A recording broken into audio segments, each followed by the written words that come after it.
President Obama is introducing his plan to cut the deficit today. It includes both spending cuts and tax increases. The new taxes are aimed mainly at high-income Americans. And as Heather Sells reports, that plan is already controversial. The president's math looks like this. Cut $2 trillion from the deficit. Much of the savings would come from spending cuts by adjusting Medicare and Medicaid and ending the wars in Iraq and Afghanistan. The other part of the plan is new tax increases, coming to $1.5 trillion. Most of the tax hikes would fall on millionaires and billionaires, people like Warren Buffett. I think that people at the high end, people like myself, should be paying a lot more in taxes. Warren Buffett pays a lower tax rate than his secretary, an outrage he has asked us to fix. But critics point out that Buffett isn't telling the whole story.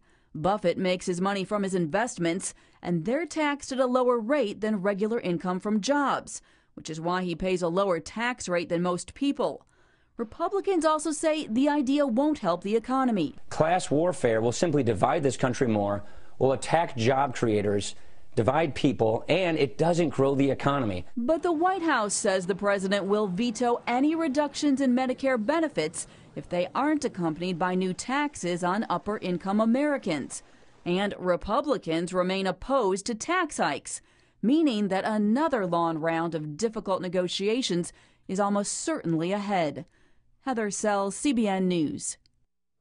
Well, you just sort of peel this back, and the Buffetts of the world aren't going to be paying more taxes. The tax is only an increase on earned income if you make more than $1 million in earned income a year, and so that'll probably apply to celebrities and Wall Street bonuses, but it's not going to apply to Warren Buffett. He gets his money from long-term capital gains, and that tax rate is not going to be changed by this bill. So look a little bit more into it. The other issue is he didn't address the entitlement programs. And until we get spending for the entitlement programs, Social Security, Medicare, Medicaid, until we get the eligibility change for those, either increasing the age on Social Security or increasing the requirements, why does Warren Buffett get to have access to Social Security? Why does he get Medicare, Medicaid coverage?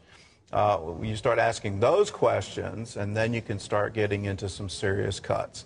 Lee Webb has the rest of our top stories from the CBN Newsroom. Lee? Gordon, a powerful earthquake kills at least 55 people across India, Nepal, and Tibet. The 6.9 magnitude quake hit Sunday night, damaging more than 100,000 homes. Rescue workers are trying to reach remote villages cut off by the quake. Soldiers and police are clearing debris from roads, but heavy rain and landslides are making it difficult, we're told. There have been at least 2 sizable aftershocks. Seismology experts are warning residents that more are possible.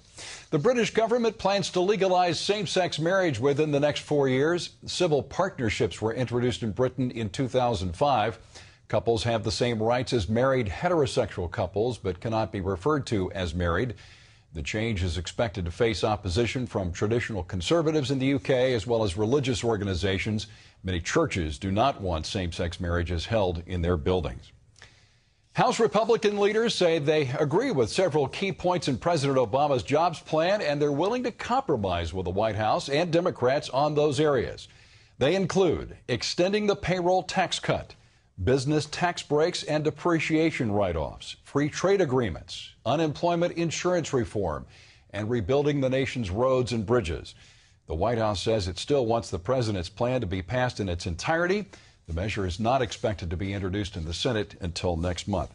Gordon, I heard you talking about Warren Buffett earlier. I'm just wondering, though, how many accountants do you suppose Warren Buffett has in his stable there to make sure he pays the lowest tax rate in the country?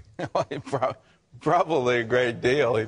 Every time the Congress changes the tax law, the old joke was it's a Lawyers and Accountants Relief Act. That it just, all it does is pay more advisors. How can you steer around this, or how can you take advantage of it? So the big issue, I think, for job formation in America is, can we be certain of the regulations and the tax rates going forward? There was a survey done of CEOs. These are the people that hire other people. And they said, we're not going to start hiring until, number one, we can have some certainty, is the economy growing or not? And then number 2 and 3 on the list, 3 was the health insurance. Is my health insurance going to change? But number 2 is our regulations going to change? What's the tax code going forward? Can we have some certainty? So I would urge the government, if you're going to change things, do it in a hurry and then get things settled and then put out the message, well, we're not going to change anymore.